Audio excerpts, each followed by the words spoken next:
dos, un, dos, tres. 1, 2, 3, 4, 5. Ok, c'est nous, c'est là.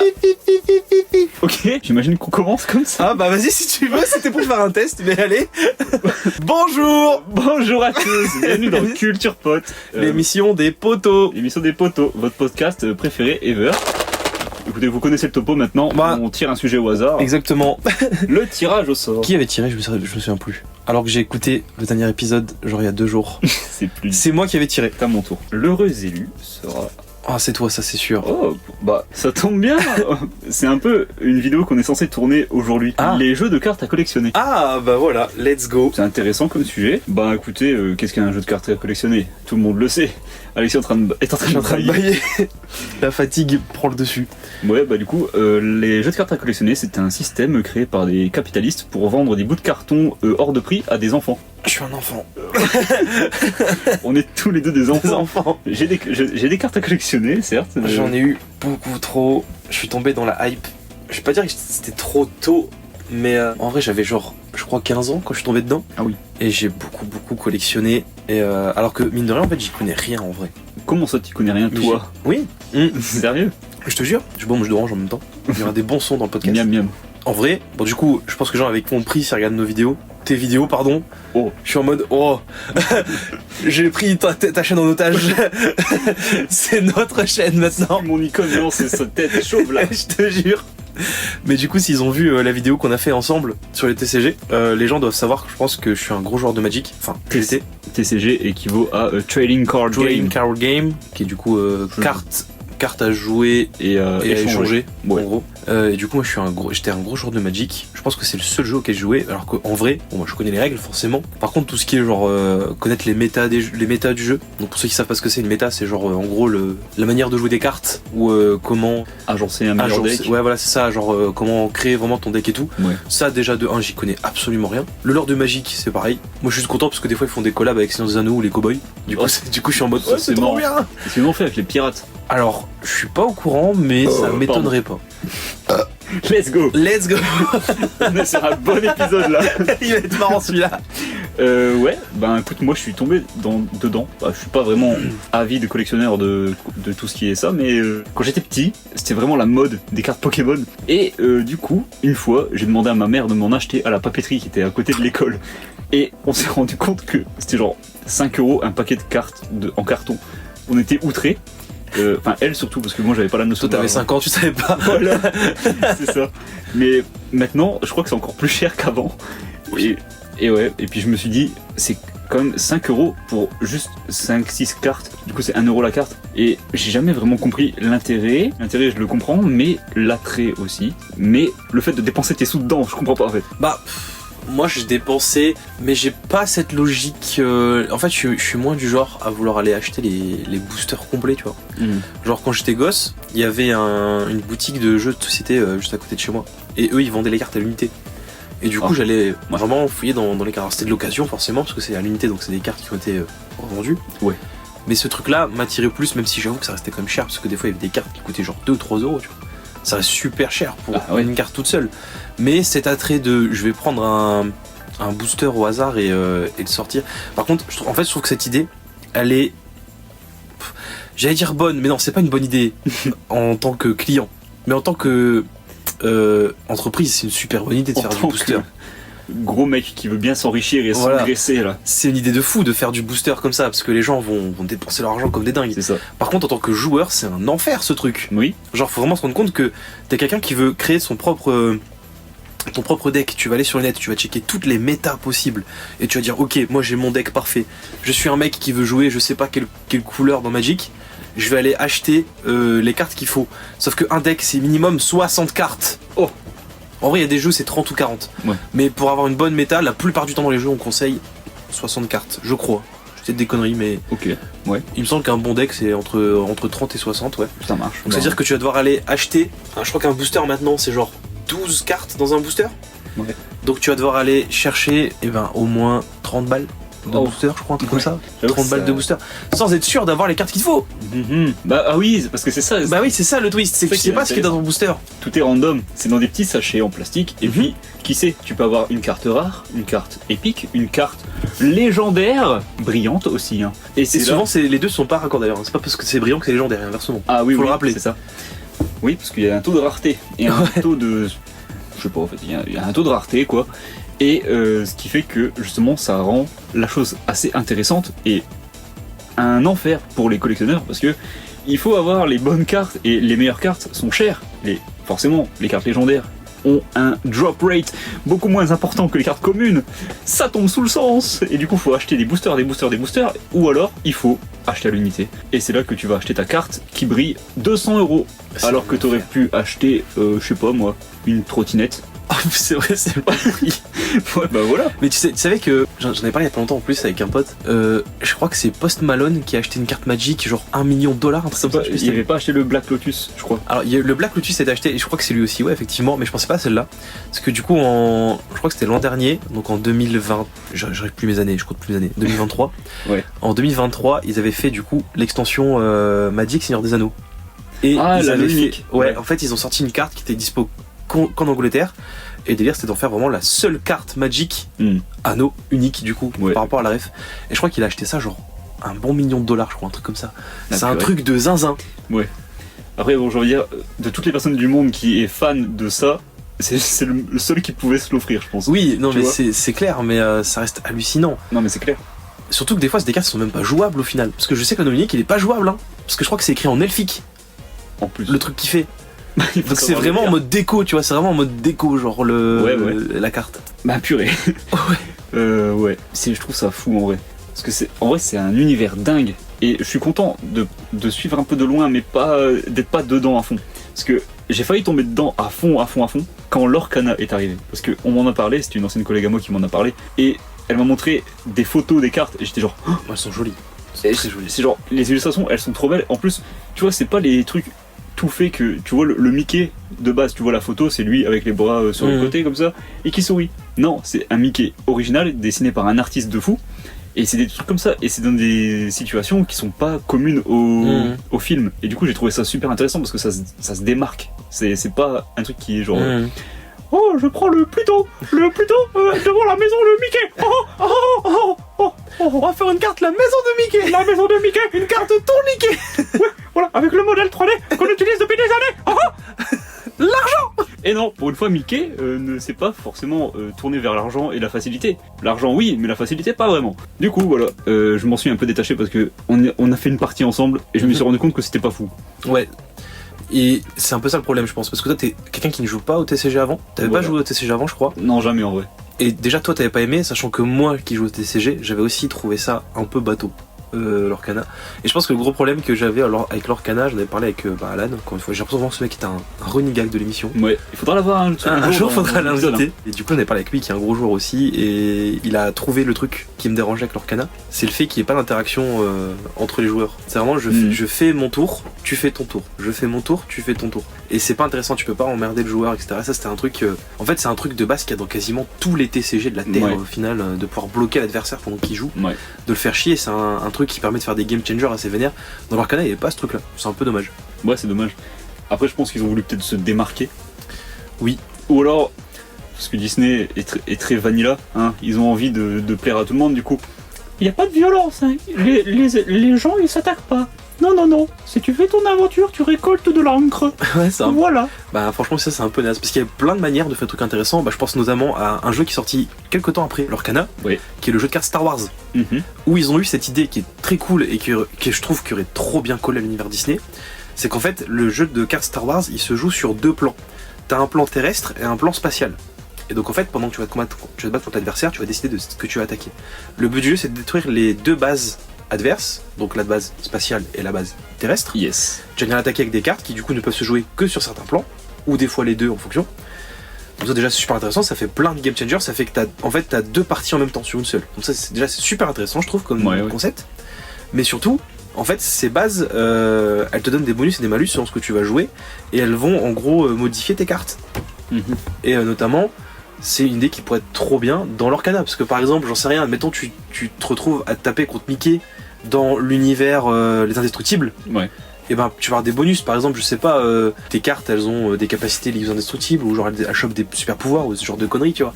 Et là ça aurait été plus intéressant, ça aurait peut-être pu faire du game changer au niveau du truc, et il y aurait eu un côté un peu plus ludique, et plus, comment on dit, basé sur la luck, tu vois. Parce qu'en fonction du truc que tu vas avoir, du terrain que tu vas avoir, tu vas peut-être pouvoir plus dominer l'adversaire, même si toi t'es en situation de faiblesse, tu vas pouvoir retourner la game, et ça c'est un peu dommage. L'Orcana avait des très bonnes idées, mais ça n'a pas été exploité, et je pense que ça aurait été une très bonne idée d'inclure les territoires. Ouais, après, vu qu'ils ont fait des extensions avec justement, il y a des cartes endroits maintenant, je sais pas trop, j'ai pas vu ça. Des cartes château, des cartes machin, donc ok. Je sais pas comment ça se joue, j'ai perdu l'intérêt à ce moment-là. Donc, je peux pas trop te dire, mais à voir. Dites-nous dans les commentaires si jamais ça a évolué et que maintenant il y a des interactions entre les joueurs. Ça pourrait être intéressant. Je serais curieux de savoir, ouais, carrément. Ouais. Et du coup, c'est quoi ton rapport avec les TCG en général? J'aime bien parce que c'était un TCG. Moi, quand j'étais à l'école primaire, il y avait à la fois les cartes Pokémon, mais il y avait aussi les cartes de catch. Et c'était la mode du catch en 2008, 2009, 2010, tout ça. Et moi, j'étais le premier de l'école à avoir fini mon folio avec toutes les cartes. Et du coup, moi, j'étais à fond dedans. Alors que, en soi, ça se jouait... C'est le truc le plus basique que tu peux avoir. T'as la force, la défense. Voilà, c'est tout. Voilà. Oh, j'ai John Cena qui est... Alors, c'est maximum 100 points d'attaque, 100 points de défense. John Cena, champion... Parce qu'il y a des cartes champions et des cartes machin. John Cena champion, il est à 101. Donc tu le mets contre, je sais pas, Hornswoggle, le petit nain qui est un petit elfe là, sous le ring, qui a genre 28, 27. Un petit elfe. C'est vraiment ça, sa gimmick, ce mec là, c'était un léprechaun en fait. Ok, je vois. Donc ouais, c'est ça, et puis voilà, c'est la seule manière de jouer, mais j'aimais trop à l'époque, tu vois, et puis j'étais trop fier de moi d'avoir toutes les cartes. Et ouais, mais sinon, à part ça, j'aime bien les TCG, j'aimais le concept en fait. J'aimais le concept de j'ai le booster entre les mains. Est-ce que j'ai une carte super légendaire ou pas? Je l'ouvre, commune, forcément. Oh, une rare, et puis une rare. Bon, tant pis, j'en rouvre un. Voilà. Mais ça, c'est le jeu de cartes qui a le plus cette vibe, c'est Pokémon, clairement. Moi, je vois. Oui, c'est ça. Taf, les gens qui viennent. Puis en vrai, tu vois, justement, ça a eu. J'ai l'impression que au cours des années 2010, ça a un peu ralenti Pokémon, jusqu'à ce que un certain Logan Paul, le famoso, revienne sur le terrain et achète avec sa fortune accumulée en exploitant les enfants. En filmant les. Pardon. Nous ne cautionnons pas ce qu'il fait, bref. C'est marrant qu'on parle de catch parce que c'est devenu un catcheur entre temps lui. Oui, j'ai vu. Et du coup, il a eu genre l'envie d'acheter les premiers boosters Pokémon, je crois, par genre des packs qui n'ont jamais été ouverts. Et puis il est tombé sur un Dracofeu légendaire, je crois, je sais pas trop le système, Reverse ou je sais pas trop quoi. Mais il l'a justement fait grader, du coup. Petite aparté, qu'est-ce que grader une carte? Une carte gradée, c'est une carte que tu envoies à un organisme qui va analyser avec des loupiottes ta carte au peigne feigne, et puis qui vont trouver les petits défauts ou pas, les petits défauts d'impression, les petits défauts des petites griffes, tout ça. Et je crois que lui, il a eu son Dracofeu machin à 10 sur 10, c'est-à-dire la note maximale. Sachant que grader, ça se fait aussi dans les comics. Oh, pour les gens qui ne savent pas, ça se fait beaucoup. Et du coup, tu peux plus les lire. C'est vraiment plus pour le côté collection. Ouais.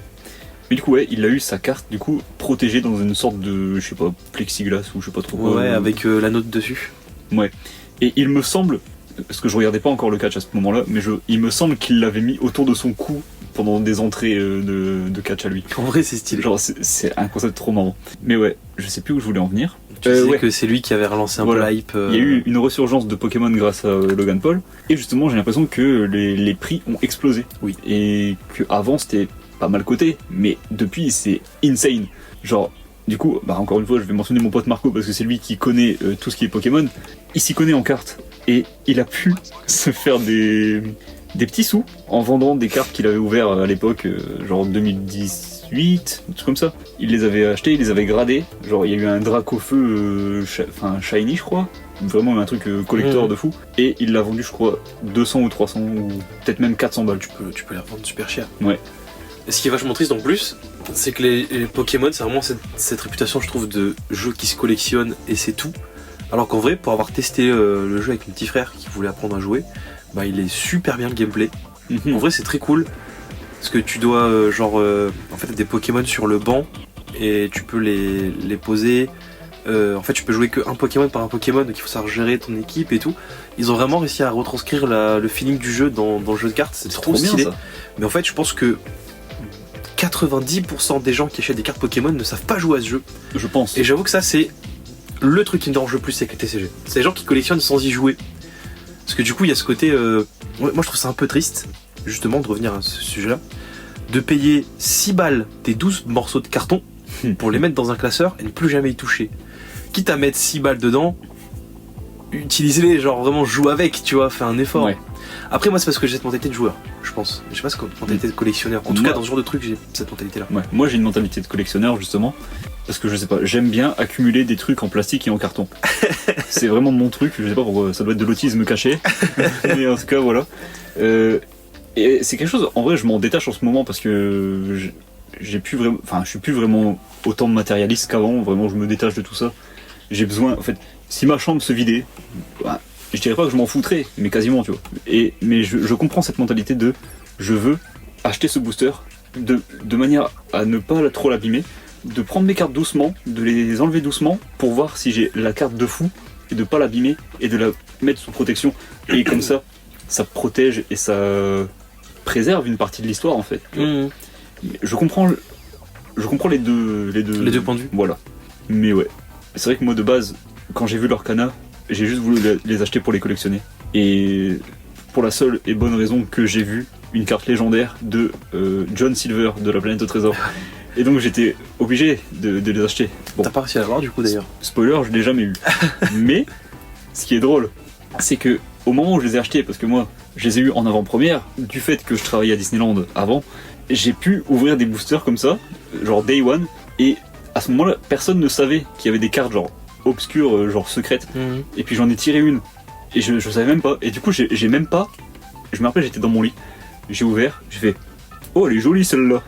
Je l'ai posée, j'ai fait oh, elle doit être rare. J'ai même pas fait gaffe, tu vois. Et puis. J'ai envoyé la photo à ma collègue le lendemain, je crois, j'ai fait mec, t'as une carte enchantée. Genre, hein? Ouais, c'est des cartes secrètes, en fait, il y en a 12. Il y en a 12, elles sont secrètes, elles sont pas dans l'application. Du coup, ben, forcément, il y avait une application pour répertorier toutes les cartes. Elles étaient pas dans l'application. Mais maintenant, elles le sont dans l'application. Je trouve que ça perd de son charme, du coup. Parce que c'est des cartes secrètes, logiquement. Ah oui, c'est un peu dommage. Voilà, j'ai un peu. C'est aussi à cause de ça que j'ai perdu l'intérêt. Ça aurait été rigolo qu'ils fassent un système du genre... elle est pas dans l'application, mais par exemple tu dois scanner un truc sur la carte, et c'est ça, elle se débloque dans ton truc par exemple. Tu vois, Ça c'est serait intéressant. fou, en vrai, ça serait fou. Mais ouais, on vit autant C'est d'internet. vrai qu'elles sont jolies. Je trouve que l'Orcana, ça doit être le deuxième jeu que je trouve le plus beau niveau TCG. Pour moi, le premier ça reste Magic, parce que Magic a vraiment des.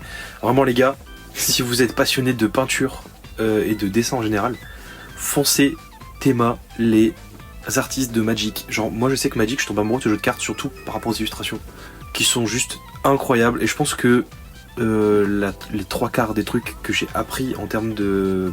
Pas de dessin, parce que jamais j'arriverai à dessiner comme ces gens, mais en termes de design et de tout en imaginaire autour de l'univers et tout, des passages que je dessine, je pense que ça vient de ces illustrations là qui sont juste folles furieuses, mais vraiment. Ouais.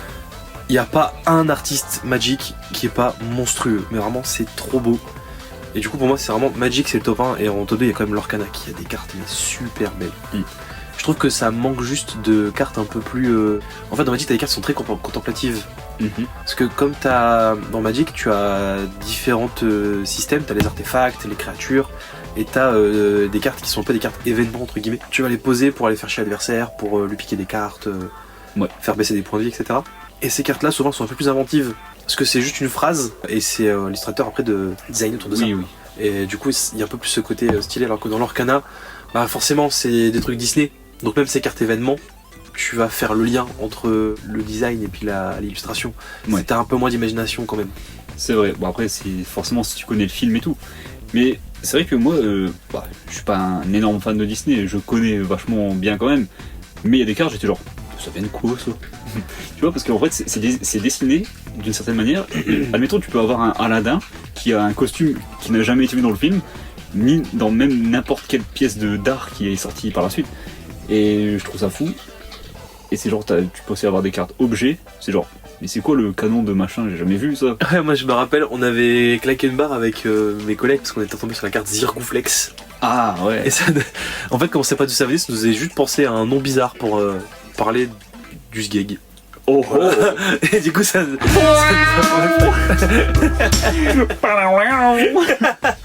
Oh. Oh, Culture Pod passe en mode rock. Zirgouflex. Tu veux ma Zirgouflex? Bref. Mais oui, je vois ce que tu veux dire. Ouais. Mais ouais. Sinon, j'aimais bien Yu-Gi-Oh quand j'étais petit. C'est tout. J'ai jamais compris les règles du Yu-Gi-Oh! Alors qu'en vrai, de ce que j'ai compris, c'est presque plus simple que Magic à la base. Possiblement, mais après, j'ai jamais cherché à comprendre non Ouais, plus. moi non plus aussi. Moi, je regardais le dessin animé, j'étais ouais, c'est quoi le truc qu'ils ont mis sur l'avant-bras là? C'est incroyable, C'est ouais. trop stylé! Il prend la carte, il fait chouin, chouin, chouin. C'est trop cool! Et souvent, ils mettaient plus de cartes que possible sur le machin. j'utilise ma 60ème carte. En vrai, c'était cool. Par contre, de ce que j'ai compris, parce que du coup, je suis un mec sur YouTube qui s'appelle Tero, si jamais vous connaissez pas. Tero. Sid. Non, c'est Tero. Tero Mick. Oh. Et il fait des vidéos autour de Yu-Gi-Oh! Et du coup, j'ai toujours pas compris les règles, hein, mais c'est super intéressant à regarder quand même, parce il explique plein de trucs autour de pourquoi telle carte n'existe plus, ou en quoi la méta du jeu a été changée vis-à-vis de cette carte et tout, et c'est super intéressant. Ok. J'en ai oublié où je voulais en venir. Yu-Gi-Oh! C'est Yu-Gi-Oh! plus simple que Magic. Yu-Gi-Oh! C'est. Ah oui, c'est ça, il avait fait une vidéo où il expliquait que les règles dans le dessin animé, elles sont broken sa grand-mère. Genre vis-à-vis du jeu classique, il y a des trucs qui n'ont aucun sens. Ok. Genre le dragon blanc The Bieu, tu vois, genre tu n'es pas censé pouvoir l'invoquer comme tu veux. Exodia le maudit, il est vu comme étant genre la carte ultime dans Yu-Gi-Oh! Genre dans le dessin animé, quand il pose Exodia, le mec en face il fait NON! Et il se retrouve à se faire désintégrer comme dans Dragon Ball là, dès qu'il voit Exodia, tu sais. Ouais. Alors qu'en fait, Exodia le maudit dans le jeu de base, apparemment, c'est juste un enfer, il est injouable. Ah oui. Bah parce que en fait c'est un jeu de gambling. Ouais. Il faut retomber sur la carte, t'as un deck de 60 cartes et il faut choper 1, 2, 3, 4, 5, il faut tomber sur 6 mêmes cartes que tu puisses poser en même temps sur le terrain sans qu'elles se fassent détruire par l'adversaire et seulement là tu peux le taper. Mais Alexis, tu dois croire en l'âme des cartes. C'est l'âme des cartes qui va nous aider à faire Exodia le maudit. Yugi, tu dois faire pipi dans ton puzzle. Yugi, pisse dans ton puzzle, tu pourras jouer la carte que tu veux. Mais pourquoi, grand-père? Parce que je te dis, petit con. Yugi, crois-le, c'est moi le pharaon. Mais grand-père, pourquoi la police arrive-t-elle? Parce que t'as sorti ton sgeg en le public, Yugi. T'as le Zirgoflex, Yugi. Ton Zirgoflex, range-le. What the fuck? Yugi. Yugi, range ton Zirgoflex. Range ton Exodia le maudit. Non. Mais j'ai réussi à invoquer toutes les boules magiques. Non, ça c'est mes boules, Yugi. Yugi, oh. Ah. Je pense que c'est la fin du sujet là. C'est possible. Oh. Oh merde. J'avais un autre truc à dire sur Yu-Gi-Oh! Ah. Je crois que justement, dans le manga, en fait, le jeu de cartes, c'était censé être genre un arc. Parce qu'en fait, il voulait se baser sur genre peut-être des jouets, je sais plus quoi. Il s'est dit, ouais, jeu de cartes en arc 3 ou je sais pas quoi. Bah après, les gens ils ont dit, banger, mec, il faut que tu fasses un vrai jeu et tout. Et du coup, il est parti en couille. Et je me rappelle que ouais, à la base Yu-Gi-Oh, je crois que c'est un manga sur les jeux en général, je crois. Genre c'est le jeu de hasard et tout, je crois, non? C'est possible, je Je sais, je suis pas si renseigné non plus, mais je crois que c'est ça. D'ailleurs, de ce que j'ai compris dans le manga, Yugi, c'est une petite pute. Genre vraiment, le mec, il est trop violent, c'est un connard de compétition apparemment. Ah bon? Ouais, si j'ai bien compris. Hein. Quand c'est sa forme pharaon? Non, genre de manière genre en général, parce que la forme pharaon, du coup, elle arrive que à partir des cartes, je crois. Je sais pas. Je suis pas sûr de moi. Faudrait lire. J'ai peut-être de la merde, j'ai pas le Yu-Gi-Oh, mais j'ai cru comprendre ça, ouais. En tous les cas, l'auteur est un héros, parce que je crois qu'il est mort justement en sauvant un enfant d'un feu ou de noyade, je sais plus. Et ben, force à lui, on espère que c'est pas un pédophile comme tous les autres auteurs japonais. Sujet suivant. Je te laisse tirer le sujet. Ok, let's go. Ouais. Ah, il Oh tient my le God. sujet. Et ça, c'est à moi, je crois. C'est fort probable. Ah, combien de pourcentage de chance que ce soit une BD? Ah, on peut changer de sujet après. C'est Alors. un manga. C'est quasiment une BD. En vrai, t'auras peut-être des trucs à dire quand même. Oh, C'est possible. Je crois que t'as pas lu, mais tu connais assez bien parce que je suis très fan, donc j'en parle souvent. dis-moi. C'est Soul Eater. Oh, alors j'ai des trucs à dire. T'as vu l'animé, je crois? J'ai rien vu. Hein, je crois. Mais ça m'a intéressé parce que j'ai vu l'art style et qui est assez sympa. Qui est incroyable. Franchement, il est cool. De toute façon, j'aimerais juste préciser un truc, c'est que absolument tous les assistants de Okubo, l'auteur de Soul Eater, ont fait des bangers graphiques juste après. Est-ce que ce serait pas un des auteurs de Gachakuta Par exemple, ou c'est vrai alors, qu'on dit un. ou alors du truc que t'as acheté il y a pas longtemps là, ou non de Tripis. Tripis, on l'avait découvert quand j'ai parlé de Tripis, on avait découvert que c'était un de ses assistants. Ouais. Du coup, il y a Gachakuta, il y a Tripis, je sais plus quoi encore. Il y a un truc que on était allé dans une librairie et tu l'avais vu et t'as dit oh les tomes 1 et 2 là. C'est pas ça? Peut-être, je me rappelle plus. Ah non, c'était l'autrice de Spy X Family. Je crois. Ah oui, c'est Tista que j'ai récupéré. Mais non, c'est. En vrai, ça m'étonnerait pas que ça fasse partie de cette assistant-ci, mais je suis pas au courant. Peut-être. Mais concrètement, tous les gens qui sortent de chez Okubo ont fait des bangers. Okubo Vraiment, Nuken. Non, pas du tout. Et je me demande si Fujimoto c'était pas un assistant de Okubo aussi, mais je suis pas sûr. Ce serait fou. Ça me choquerait pas plus que ça en vrai, mais j'ai un doute, donc je vais pas insister là-dessus. Du coup, qu'est-ce que c'est Soul Eater? Dis-moi tout. C'est un manga écrit et illustré par du coup Atsushi Okubo, qui est, je pense personnellement, mon auteur japonais préféré, puisque genre il est trop chaud. Et pour l'instant, Dieu merci, il n'y a pas eu de drama sur lui, même si en vrai, vu ce qu'il fait des fois, ce qu'il dessine des fois, je serais moyen surpris qu'il ait fait des dingueries quand même. Voilà, je dois l'avouer. On se dédouane de tout. On se dédouane, effectivement. Il dessine bien. C'est son premier gros succès, mais je crois qu'il avait fait un manga avant. J'ai oublié le nom, je crois que c'était Steam Boy quelque chose, je crois, un truc comme ça. Je connais pas du tout, j'ai pas lu. Mais du coup, c'est son premier gros succès, Soul Eater. Je connais plus la date de sortie, mais je crois que c'est au début 2000, il me semble, un truc comme ça. Et le concept déjà est super cool. L'histoire de Soul Eater, en fait, alors c'est compliqué parce qu'en vrai, l'histoire elle démarre vraiment à partir du tome 5-6, donc je vais essayer de pas trop spoiler en racontant l'histoire. Mais le concept, c'est un univers dans lequel la mort elle est omniprésente. Littéralement, genre tout est vraiment autour du thème de la mort et tout. Un peu un univers à la Tim Burton, un peu, si tu veux. Et le concept, c'est que tu as deux types de personnes, entre guillemets. Et du coup, tu as les Meister. Et je crois que c'est juste les armes démoniaques, ils appellent ça comme ça. Et en gros, les armes démoniaques, c'est des gens qui peuvent se transformer en armes, tout simplement. Donc voilà, là maintenant je fais hop, et tac, je suis une faux, je suis une épée. Je suis devenu une houe. Une houe. Et le Meister, lui, c'est celui qui va pouvoir manier, du coup, l'arme démoniaque. Ok. Et ces Meisters et ces armes démoniaques sont chargés de combattre au début du manga des sorcières, qui sont du coup des espèces de méchantes. Oui. Et très vite, on va se rendre compte que ils ont été créés entre guillemets parce que du coup ils font partie d'une école. Dans l'école, on leur apprend à manier armes démoniaques et Meister, à se coordonner, à bien se battre et tout. Et en fait, on apprend qu'ils sont entraînés à combattre un truc beaucoup plus vénère qui apparaît, comme je dis, au 6-7ème tome. Donc, je vais pas en dire plus. Fort bien. Et ce qui est fou avec Soul Eater, c'est déjà, graphiquement parlant, ce manga, il est trop stylé. Et vraiment, les dessins sont incroyables. Tu sais, grand-mère. Et moi, j'aime beaucoup le fait que ce soit un shonen, déjà qui prend pas les gens pour des cons. Parce que, vraiment, Okubo, il fait ce qu'il veut dans son histoire. Et genre, des fois, comme ça, il décide, il dit, bah, ce perso secondaire-là, maintenant, c'est un perso principal. Voilà, il décide de changer d'un coup des trucs, il fait un peu ce qu'il veut et ça aime bien retourner pas mal de situations et en fait il y a pas mal d'idées où il ose faire des trucs. Par exemple la fin, en vrai elle est un peu douce amère. C'est pas un shonen où ça se termine en mode quoi, douce amère. C'est pas douce amère. C'est pas douce amère. Genre ça se finit pas en mode tout le monde est content, tout le monde a gagné. Il y a des persos qui sont contents qui ont gagné et des persos où t'es un peu plus badant sur ce qui se passe avec eux, tu vois. Ça c'est plutôt cool. C'est la vie. Je pense que si je devais mettre une critique à Soul Eater, mais malheureusement c'est une critique que je pense qui est globale sur toutes les œuvres que Kubo fait, parce que Fire Force, qui du coup pour ceux qui ne le savent pas, c'est son deuxième gros manga. Oui. Je pense même que c'est un meilleur succès que Soul Eater actuellement. Je sais pas trop. Pas un mot de question, parce que vu que c'est pas la même génération. Ouais, je dirais que Fire Force a quand même plus de popularité parce qu'il arrivait déjà il a un animé complet et terminé et bien. Ah. Voilà, petite tacle que je devais mettre sur l'animé Soul Eater qui est vraiment gaze. Sur la nuque là. J'ai l'impression que Okubo il sait ni écrire ses débuts ni écrire ses fins. Bah stylé. Parce que vraiment le milieu des œuvres il est cosmique, c'est incroyable, j'ai eu des frissons sur tout. Fire Force et Soul Eater vraiment la partie du milieu de l'œuvre mais c'est incroyable. Par par contre le début, mais qu'est-ce que c'est chiant, t'as pas envie de commencer. Et puis la fin, souvent elle est genre bâclée, genre j'ai vraiment l'impression que des fois Okubo il est en mode bon bah je sais pas quoi raconter, bah le méchant il est mort et puis ils ont gagné. Au revoir. Et j'ai vraiment l'impression que c'est ça des fois, et ça c'est un peu dommage. Ouais.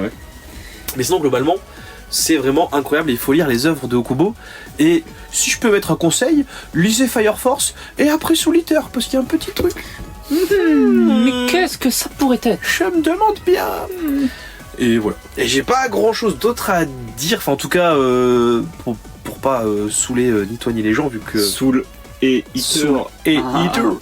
Mais si je peux dire par contre c'est que déjà c'est un gros classique, Solitaire, il faut absolument lire le bouquin et j'espère qu'un jour on va avoir un animé qui va remaker un peu l'original parce que l'animé il s'est arrêté au meilleur moment de Solitaire, qui est notamment celui où il y a Blackstar qui devient un peu la star du truc. Alors si vous savez pas qui c'est Blackstar, en gros c'est un voleur, parce qu'il a volé la vedette à tout le monde dans Solitaire. En fait c'est un perso secondaire qui est trop stylé, et c'est un perso secondaire qui dit à tout le monde je suis le meilleur, c'est moi le plus fort, je suis juste un crack. Et au début de l'œuvre tout le monde se fout de sa gueule en mode c'est pas vrai t'es gaze. Et puis au milieu de l'œuvre il arrive et il dit je vous avais dit quoi bande de fils de pute. Et là il nique tout. Mais vraiment Blackstar est trop chaud, il est trop puissant. Et genre au partir du milieu de l'œuvre, les gens ils sont en mode bah on est dans la merde, s'il n'y a pas Blackstar, on va tous se faire péter le cul. Et en fait ils attendent tous Blackstar, genre Blackstar c'est un peu le Kenpachi.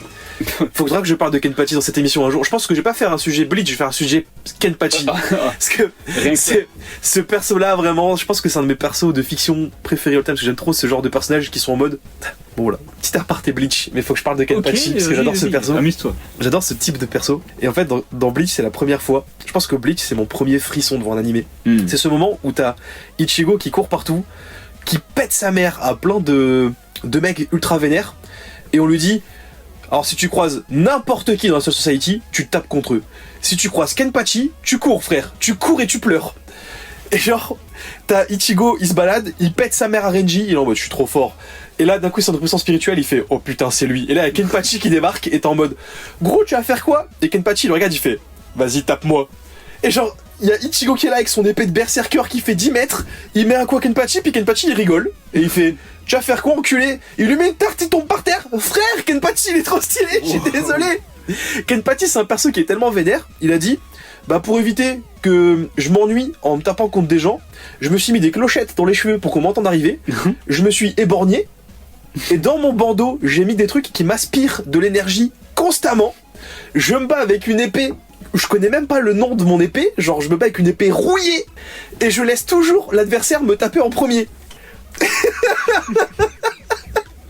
Comment tu peux créer un personnage plus over the top? Pour moi le seul mec qui lui va à peu près à la cheville en termes de perso what the fuck c'est genre le père de Baki, genre vraiment. Il y a que Yujiro qui est dans le même level. Ok. Quel est votre point faible? Oh, trop fort. Ouais c'est littéralement ça. Disons qu'il y a carrément un arc où genre le méchant de l'arc, qui est littéralement l'égal d'un dieu, à un moment donné il dit oui bah en fait j'ai envoyé Kenpachi dans l'autre dimension comme ça je peux vous taper tranquille. Le gars c'est un dieu, il a dit moi je vous baisse tous, les 12, je vous prends les 12 en même temps, sauf lui. Et vraiment il est en mode lui, il va partir, je veux pas qu'il soit là tu vois. Ouais. Et en fait Blackstar c'est un peu ce genre de perso où personne ne le prenait au sérieux, et en fait quand il a débarqué et qu'il était genre méga stuffé, les gens ont dit bon bah ok on peut rien faire sans Blackstar. Et du coup j'adore ce genre de persos qui sont vraiment qui ont vraiment aucun sens en termes de puissance. Moi ça me pète de rire. Il y a un perso pareil aussi dans Fire Force où genre je suis quasiment sûr qu'à la fin de Fire Force il a toujours pas utilisé 80% de sa puissance. Ah ouais. Et il est trop stylé. Benimaru, incroyable, big up frérot. Voilà, et bref, Sweeter c'est incroyable. Et d'ailleurs Sweeter c'est il y a un de mes persos préférés all time dedans qui s'appelle Medusa, qui est très stylé, que je vais juste tatouer et qui est très cool. Et surtout les assistants de Okubo sont des légendes, puisqu'il y a notamment Léandre. Les Lendre. Légendre, t'as dit? Légendre, j'aime beaucoup ce mot, ça me fait rire. Je sais plus, j'ai entendu ça, mais c'est rigolo. Ok. Et du coup, il y a Kei Urana qui. Alors, j'ai pas envie de dire de conneries, donc je vais dire IL, parce que je crois que c'est à la base une femme, mais qu'elle se considère plus comme une femme. Bref. Du coup, pour pas dire de conneries, je vais dire IL, Afekechakuta, qui est actuellement, je pense que c'est mon shonen préféré entre guillemets parce qu'il y a quand même Dreamland devant, mais dans ce qui sort vraiment publication classique, c'est. Je pense qu'on peut en parler dans un autre sujet à mon avis, parce que j'imagine c'était sûr et certain. Voilà. En tout cas très très très bon manga. Bref, lisez Solitaire et lisez Kechakuta. Voilà, truc formidable. On en repioche un petit? Un petit, je pense. Allez, On fais-toi a 40. plaisir. Enfin, bientôt 40. Allez, hop. Waouh, Oh, il a no. tout fait tomber, oh. C'est pas possible. Il est fou. Bon, ça va être un petit sujet. Ah, cool. Un truc qui a bercé nos enfances. Les pubs de jouets, Alexis. Oh, ben, ça va pas ton père. Est-ce que j'en ai vu beaucoup quand j'étais gosse des pubs pour jouer? Au niveau de Noël. Bah, à Noël, ouais, mais à Noël, c'était évident. Ça se fait encore des pubs de jouets maintenant? Bon, Je regarde plus la télé. Moi non plus, je regarde plus la télé, mais j'imagine que oui, en vrai. Je pense qu'au niveau Noël. Est-ce que ça se fait sur toutes les chaînes, tu crois? Ou juste sur les chaînes sur enfants? Moi, je me rappelle qu'à l'époque, c'était vraiment sur toutes les chaînes. Bon, en vrai, je pense que ça doit être sur toutes les chaînes, mais sur les chaînes, genre, entre guillemets, adultes, il y en a moins. Mais quand je regardais Gulli, je me rappelle, il y avait que ça. Tout. Et des fois, il y avait 3 fois la même qui passait. Ah ouais? Je me fois rappelle plus de ça. 3 fois la même d'affilée, et puis après, ton programme, il reprend. Genre, Putain, je me rappelais plus de ce truc-là, je me souviens plus. Ouais, y a pas. En fait, j'ai envie de dire que la pub pour jouer qui m'a marqué, c'est la pub pour Zigounette Pipi. Sauf que bah, moi je l'ai pas connue, Ah, ouais. c'est avec la vidéo du JDG, tu vois. Ça, ouais, Mais elle m'a fait beaucoup fait rire, mais j'avoue que moi j'ai pas connu cette pub-là. ouais. Y a pas de pub qui m'a trauma quand j'étais gosse, enfin trauma dans le sens où je me rappelle encore aujourd'hui. C'est vrai que j'en ai pas vraiment non plus, mais je trouvais juste que c'était cool, genre niveau nostalgique, de se rappeler de l'époque où on regardait la télé et puis qu'on voyait des pubs comme ça. C'est vrai. Ouah, ça a l'air trop bien. Alors qu'en fait, le jouet, c'est juste naze. Je me rappelle que j'avais les Action Man. Je sais pas si je les ai eu à cause de la pub. Je pense pas, je pense que tout le monde en a eu Je un. sais pas. Je crois qu'on en avait parlé, on avait le même. Ouais, on avait le même, ouais. Celui qui a le cul nu. Avec le jet ski. Le jet ski. Le jet ski. Let's go. Et c'est quoi ton jouet de ton enfance préféré? Je sais pas trop, parce que moi, en vrai, j'étais plus jeux vidéo que jouet. Donc ça joue aussi, mais j'aimais beaucoup les Beyblade. Mais en vrai, quand j'ai découvert que les Beyblade, c'était tout petit et tout nul, j'étais déçu. Et puis moi, j'avais justement un équivalent de Beyblade qui était bien mieux. C'est des grosses toupies, bien métalliques, bien dangereuses pour les enfants, tu vois. Et justement, il y avait c'était pas avec, tu sais, la petite tirette où tu faisais Hyper vitesse. c'était avec une sorte de je sais pas, un manche avec un moteur dedans. Tire-moi le manche pour faire marcher la toupie. Justement, tu pressais le manche.